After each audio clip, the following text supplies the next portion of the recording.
slashed, Department of Education. But if those things don't worry you, statements like this should. It's still a little too early to say that these things are the first signs of losing a generation of American scientists. I know this. I've been privileged. I've studied at Oxford University overseas. I've studied at Stanford University in Silicon Valley, and I've studied at Yale. And watched friends get degrees in the sciences in things I couldn't spell. And they had options, not just in America, but the brightest minds on the planet Earth. There's a global competition going on for them. From Canada to Oxford to countries in Asia. If you're telling me thousands of people right now, 71 days into the Trump administration, are losing opportunities in the sciences to do research in the most important areas of human endeavor, can't get hired, they will go elsewhere. For over a generation, America has led the planet Earth because of this combination between research universities, private sector industry, and government. How do I know this? Because I'm here because of it. The whole computer revolution in America was because incredible computer science researchers at academic institutions were partnering with industry and being funded in many ways by the government, and it helped companies like IBM with their mainframes dominate. My dad was one of IBM's first black people hired as a salesman in the Washington, D.C., Maryland area. My company became, my parents were IBMers. Because when scientific endeavor explodes into new industry, new ideas, new biomedical breakthroughs, it creates a ripple effect through our economy, lifting so many people up. And in 71 days, Donald Trump's actions have led scientific articles like this to talk about a postdoc program which provides bright, recent college graduates, brilliant people, 1,600 of them, to usually get jobs, has been canceled. And this article laments from scientists, not political people, not politicians, that this is a crisis. It's a crisis in America. And we haven't held one hearing on this in Congress. Yet, university after university, I can't be the only senator having this happen. Not just from my state, the universities are coming, from New York to California, sounding the alarm that we are going to lose our competitive edge against one of our greatest competitors, China, who is doubling down, as the article said, in research on the sciences. But let me just give you some examples, and then I'll yield for a question. I just want to talk about some New Jersey institutions that have written me out. Rutgers has been a partner in the Air Force Research Laboratory's Minority Leaders Research Collaborative Program. That grant, which has been led by the Ohio State University, is on pause. God forbid they use the word minority, and the annual program review and summer internship programs are not expected to happen this year. Rutgers School of Nursing has been working with the Institute of Human Virology in Nigeria on an action to sustain precision and integrated HIV response towards epidemic control, and they were funded through a CDC and PEPFAR grant. A stop work order came in. Multiple Rutgers entities have received communications from federal agencies related to DEIA cancellation of apprenticeship programs. Many conferences have been canceled that are trying to find the best minds wherever they might be, because there's many geniuses at Howard and Fisk and Morehouse that are often overlooked.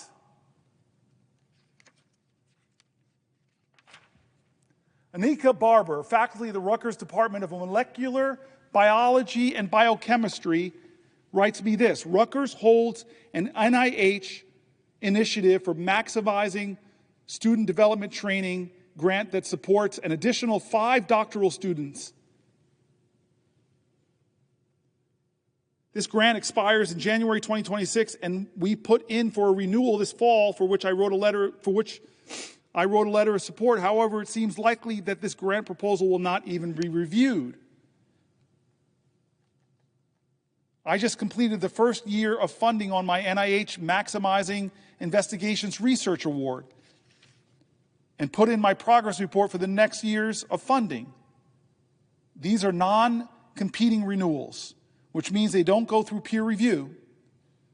In the past, they were reviewed by the NIH program officials to ensure that the funds are being managed in accordance with the approval grant and the research findings. However, NIH has been extremely slow to process even these non-competitive renewals. This type of grant requires a plan for enhancing the work.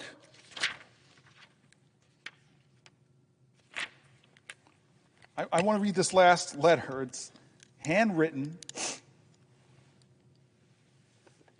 I am writing you not only as a concerned parent who believes in progress, education, and the power of science to improve lives.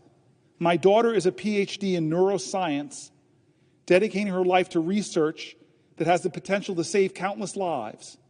As a minority in science, she has worked tirelessly to overcome barriers in a field that is already competitive and demanding. Watching the current political attacks on research funding is devastating, not just for her future, but for the future of the American country. Science is not political. It serves all people. Yet funding cuts to agencies like NIH and the National Science Foundation threaten to halt critical research that leads to medical breakthroughs.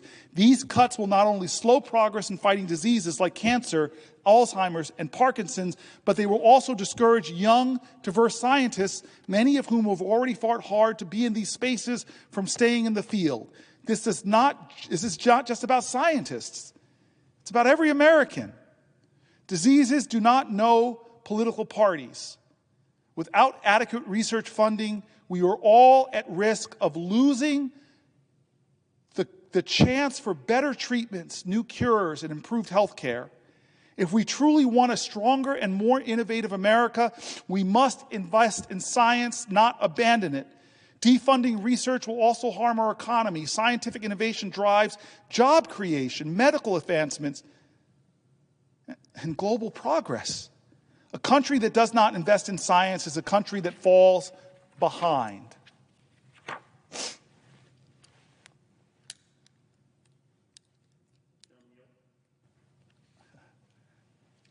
I will yield for a question while retaining the floor. I thank the senator. What the senator is outlining is an extraordinary assault, not just on education, but on the knowledge economy. I want to bring manufacturing jobs back to this country, but I understand, I think everybody understands, that we are not going to be a nation filled with low-skill manufacturing jobs. We are going to be a nation that does high-skill manufacturing. We are going to be a nation that invents things. We are going to be a nation that is dependent on engineering and on invention. We're going to be a knowledge economy. We are today, but we're going to be even more reliant on maintaining and expanding our knowledge edge on the rest of the world, given the fact that the pace of change and the oncoming transformation that will come from robotics and AI will make it even more important for a nation to have the most highly skilled, most highly educated workforce possible in order to stay ahead of the curve and not have employment be buried by automation and artificial intelligence. So this is a moment in which we should be doubling down on our support for the knowledge economy, on that integration of public sector research and private sector research, which has always been the genius of the American economy. We did that integration better than anybody, and it is not coincidental that we leapfrogged the rest of the world when it came to that innovation economy. But what the senator is explaining is that the Trump administration is waging a war on the knowledge economy, is literally signing our economic death warrant by coming after the foundational strength of our nation, which is that public-private sector integration. I just checked in with the University of Connecticut, which is going to lose $165 million because of this illegal change that the Trump administration has implemented, dramatically cutting the amount of research dollars that go to institutions with NIH grants. I'll just read like half their list. They gave me the list of all the research projects that are going to either be eliminated or slowed or diminished. A project for improving physical and cognitive function in aging, a project on improving outcomes for people with autism, a problem on understanding neural mechanisms for language and reading, including for people with dyslexia, funding for prevention and care for HIV patients, projects for studying the leading causes of death and disability in the United States, including cancer, obesity, Alzheimer's disease, and substance abuse, projects studying treatments for rare diseases and genetic disorders with specific impacts on health, including sickle cell, mitochondrial disorders, Rett syndrome, and Prader-Willi syndrome, muscle and bone regeneration research, tick-borne diseases. University of Connecticut faces the same crisis as all the other institutions listed in that incredibly long and comprehensive Stat News article. And as you mentioned, researchers are not going to wait around for this crisis to pass. They are going to accept offers from research institutions in other countries, from our European allies to our Asian competitors. We are going to lose our competitive edge when it comes to research. It is worth noting that this change in research funding is illegal. Article 1 vests the spending power of the federal government in Congress. That's plain and simple. And there's lots of good reasons why our founding fathers did that, Senator Booker. They were determined to keep the spending power out of the hands of the executive branch because they had seen how the British king had used the Treasury in order to compel loyalty and to punish opposition. You get money if you're loyal to me. I withhold money from you if you are disloyal to me. And so Congress got the spending power. We decided the exact rate of reimbursement for medical research. We were very specific about it in the statute that we passed, Republicans and Democrats. This cut in funding for institutes of higher education's research that has been implemented by the administration is illegal on its face. Congress said exactly how research funding should be allocated. The president is ignoring that statute and implementing a unilateral cut. It has been enjoined by the federal court. Hopefully, if the courts follow the law, it will be permanently stopped. But it is important to note that it stands in a larger context of the federal government using its spending power, the Trump administration trying to seize control of federal spending in order to do that work that our founding fathers were so worried about. We have seen over the past several weeks the administration march through school after school, trying to cut individual deals with institutions of higher education. We will release your funding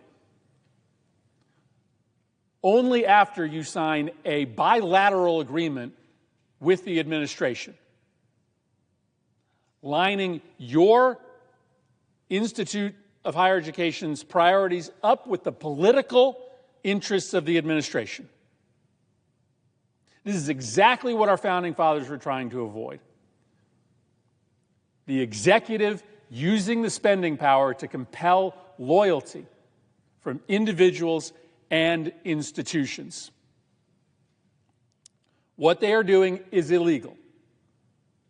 And it is beyond me why my Republican colleagues, our Republican colleagues, stand idly by while the spending power vested in Congress by the Constitution is ripped from us. But Senator Booker, I guess I'm going to ask you the same question I did when it came to this assault on Social Security. And it's a simple question, and I'll lay out a little bit of a predicate. The question is why? What the administration has done is extraordinary. Proposing to close the Department of Education, wildly unpopular. Nobody's asking for that. Waging this illegal and unconstitutional assault on our knowledge economy. Suspending funding for institutions of higher education research budgets when plainly the statute says they cannot do that. So why engage in this extraordinary action to essentially destroy America's knowledge economy from elementary school all the way up to graduate education? Well, as we've talked about, as you laid out, it can't be because you're trying to help the economy. This destroys the economy. I mean, this is the worst thing that you could probably do for the economy, is to wage this open, transparent, proudful assault on research. Because we will not survive as an economy unless we are the place where cutting-edge research and invention happens. We just won't. And so researchers now who are having all of their offers suspended by major colleges and universities, they're looking elsewhere. Maybe they're hoping that the offer still comes through, but they're dialing up other competitors, many of them outside of the United States. There was a story out of the University of Cambridge in England a couple weeks ago in which their administrators were talking about the bounty that they are receiving as some of the highest class researchers in the world are coming to them because they don't believe that they will have any source of stable funding from the United States. So it can't be about helping us create jobs or supporting our economy. This is no doubt an assault on the economy. One of the complaints that I hear often about elementary and secondary education is that the Department of Education was engaged in micromanagement, right? That it was a federal school board, and we want to get the federal government out of the business of dictating what local schools will do. Well, that's not a credible explanation for what's happening, because, in fact, the Trump administration is telegraphing that they are going to actually jump into the micromanagement of our local schools. Nobody has any idea what DEI means. Like, let's just be honest. It means something different to every single official in the Trump administration. It's just a proxy to impose a set of reactionary right-wing values on our schools or on our federal agencies.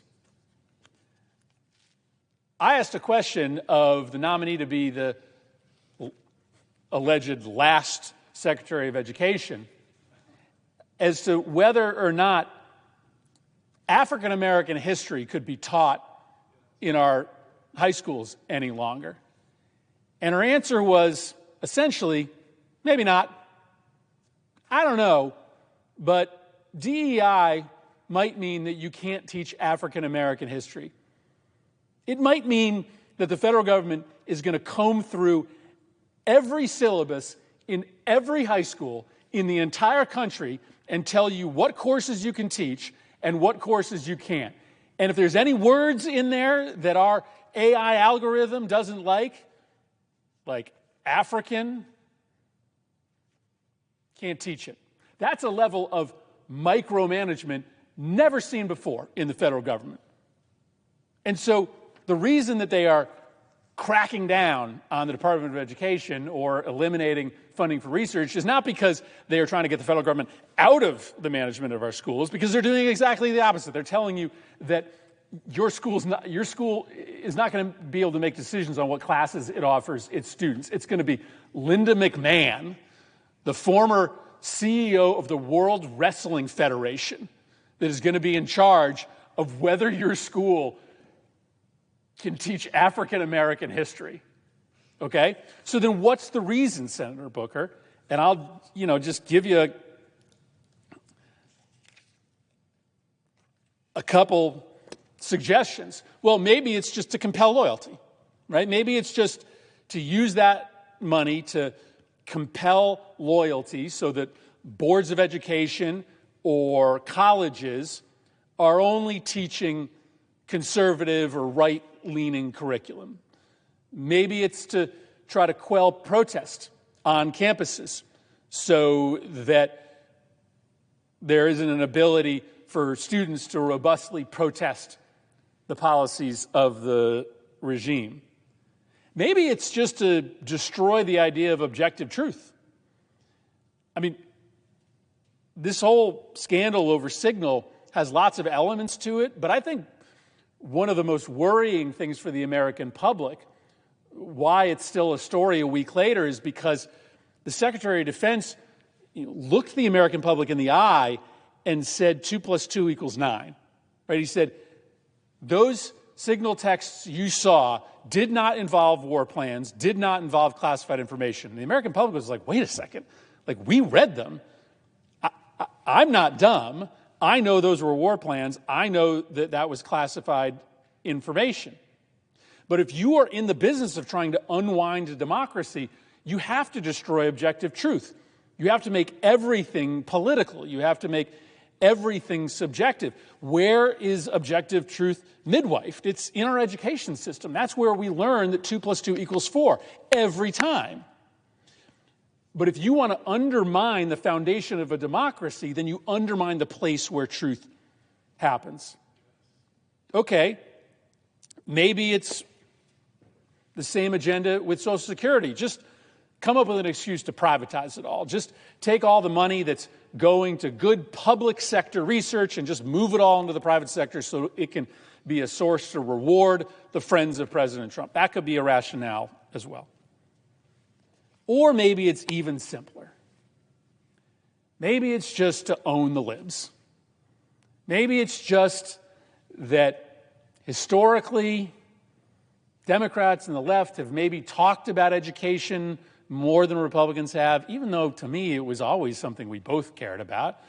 Whether or not I agreed with George Bush's No Child Left Behind plan, at least he was walking into the Capitol with a plan to try to improve education. But maybe it's just that, Democrats and the left have historically talked more about education, and if you believe, as Donald Trump does, that all politics is zero-sum, anything that Democrats are for must be, by definition, bad for America. And Democrats seem to like college, and they seem to really support our schools, so we have to destroy our colleges, and we have to destroy public education, because if the left is for it, it must be evil. Maybe that's the reason they're doing it. But that's the question I pose to you, because it has nothing to do with our economy. It has nothing to do with getting the federal government out of the management of schools and colleges. There's another agenda here, and it doesn't seem to be an agenda that squares with anything the American people have been asking, Senator Booker. I just want to answer you. I would drive myself mad trying to understand what the ambitions of Trump was, or the ambitions behind some of the crazy stuff in Project 2025 that he said wasn't there. They tried to run away from it because it was so unpopular, and now so much of it is being done. It almost sounds like too partisan, too insane. What I do want to do, Senator Murphy, in answer to your question, all I can do is try to be as fair and factual in describing what's happening in our country and appeal to people who are moderates in this country, the people who are fair arbiters of what's happening, to try to appeal to them that this is a crisis. So when university after university after university is cutting scientific research, stopping bringing in the best minds, PhD candidates, postdocs, when they're telling you that they're stopping investment in state-of-the-art research buildings, when they're telling you that they're shutting down programs to bring the youngest, brightest minds in, and our competitor, China, is doing the exact opposite, flowing money through because China understands if we get 2 steps ahead of America on quantum computing, we can break all kinds of encryptions. We can locate every submarine they have. China understands if we can get 2 steps ahead of America on artificial intelligence, it's an end game for them. This is a global competition, and a president in 71 days, if you are a moderate in America and just want America to win in human endeavor, look at what the president is doing. And here's to the point you were driving, Senator Murphy. It is Orwellian. The bastions of freedom that are our universities, as the article from Fareed Zakaria has said, even with universities that got too woke and had too excesses, the antidote to that isn't to try to shut down the thought of the left, it's to try to make a fair, more competitive marketplace for ideas from all around the political spectrum. But this isn't about politics, it's about science, it's about research, it's about cutting NIH funding, science funding. But I want to stick with that because that's the controversial nub, right? Like, we need to go after DEI programs. I'm hearing it all the time. It was like the confusion I had 5 years ago when people were asking me, the Republicans are talking about critical race theory. I have, as my father says, I got more degrees in the month of July, but I'm not hot. But I had to go back and research what is critical race theory. Oxford, Stanford, Yale graduate, I didn't sure what they were talking about.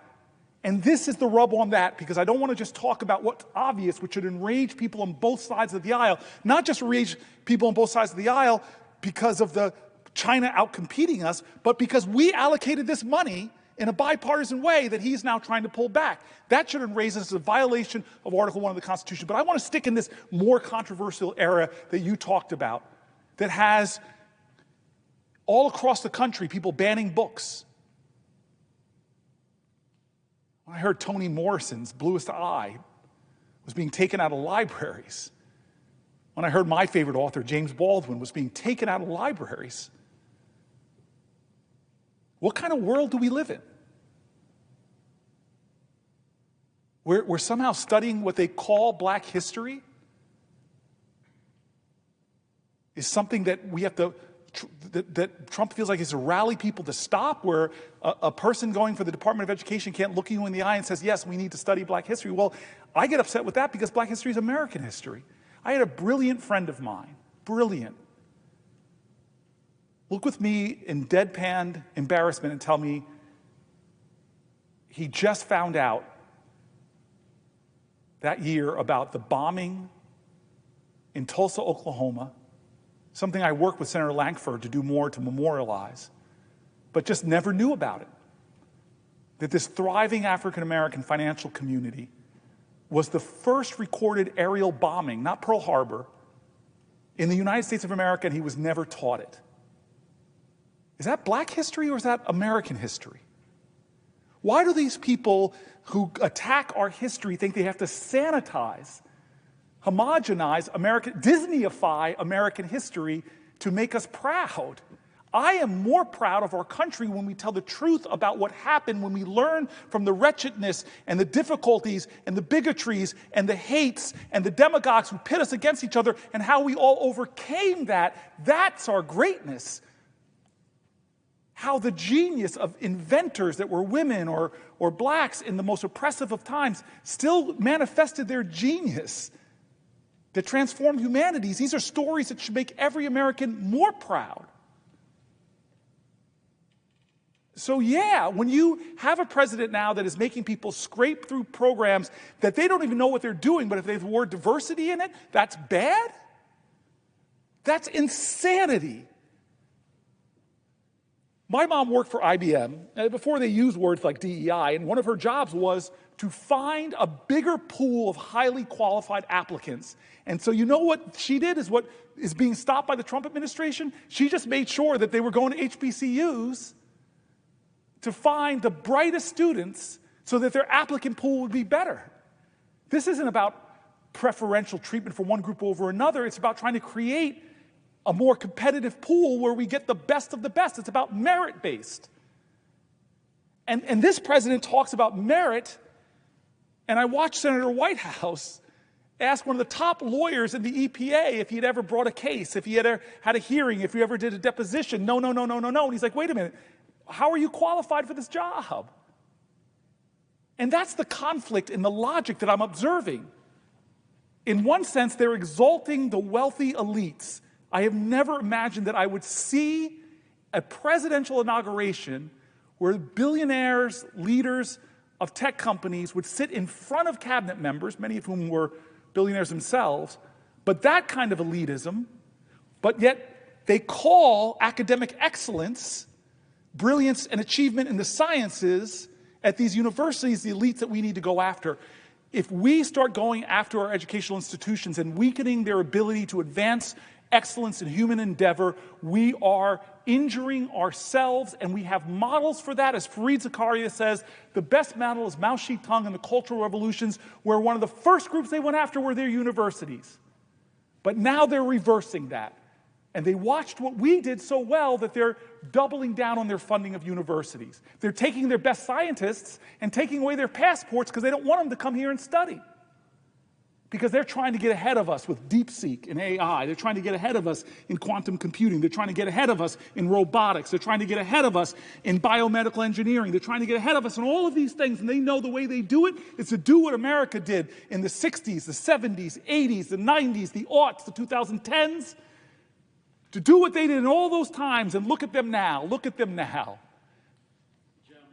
I will yield while still retaining the floor. I take the gentleman's point, my friend's point, right? I am probing tonight for the why, right? Because it's the obvious question. It doesn't make sense, right? On its face, this intentional chaos in Social Security, in Medicare, in higher education, it doesn't make sense. It's not about efficiency. It's not about jobs. So what is it about? But your point is a good one. That may not actually be the conversation that a lot of apolitical Americans are asking. They may just be looking at this on the face and say, how does it impact me? Doesn't matter to me why it's happening. It just matters to me how it's going to impact me. And there's just no doubt that this assault on higher education has an impact. It does. Because we are, as you've said it better than I have, we are just in a race. Yes. We are just in a race, and we just decided to slow down to a walk, which is a shame because we're fast. You know, we're fast. This country is quick. And our coach just told us, start walking while the other guys speed up. And, you know, this is why we have urgency, because the race is, this one's not maybe it's a marathon, but, you know, it's one of those races where if the other team gets too big a lead, it's going to be hard to catch up. And so in the next 3.5 years, if we just stand down in terms of supporting the knowledge economy, we're going to shed millions of jobs. And once those centers of excellence, research excellence, are outside of the United States, it's not like the next president can just come back in and fix it. That becomes a permanent liability for us. So the reason that I'm here on the floor with you, Senator Booker, is because I agree with you that this is not normal, but I also agree with you that we got to wake our colleagues up fast, because like a second ago, I thought we all agreed on the fact that we need to support the knowledge economy. Like 2 seconds ago, we were all raising hands together, Republicans and Democrats, that we finally started putting big new dollars into NIH. We did a $2 billion increase, I think, a few years ago, and it was a big bipartisan achievement. And all of a sudden, just because Donald Trump is in the White House, we've lost the bipartisan consensus around supporting the knowledge economy. And you go back to your question. I know you want to get your last question out before I jump into the next area. What's so related to this, immigration. I mean, the brightest minds on the planet Earth that are coming here now are terrified to come here, but we'll talk about that. I've made my point. Oh, you made your point. I just wanted to say something to you because you just got me triggered when you said we had some consensus over the last 4 years that we were here. I love how you said just yesterday. I remember the Chips and Science Act. That was a bipartisan bill. I was sitting in a skiff with all of us, and I watched our whole national security apparatus talk about why science endeavors in chip making and the breakthroughs that are happening on chips are so essential for our national security, and how we had to stay ahead of the competition. And we marched out of that meeting in a bipartisan fashion. We saw this in the bipartisan work we've been doing on AI here, talking about how America has to lead in this area.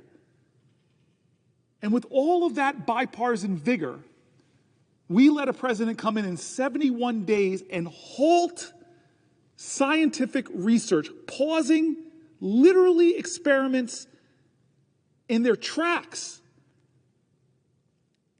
halting researchers in their tracks, shaking universities to the core that are afraid of free expression for getting on the wrong side of dear leader, that it might cost them their science funding. So you are putting your finger on it. But can I just say something on a personal level? Because I just want to remind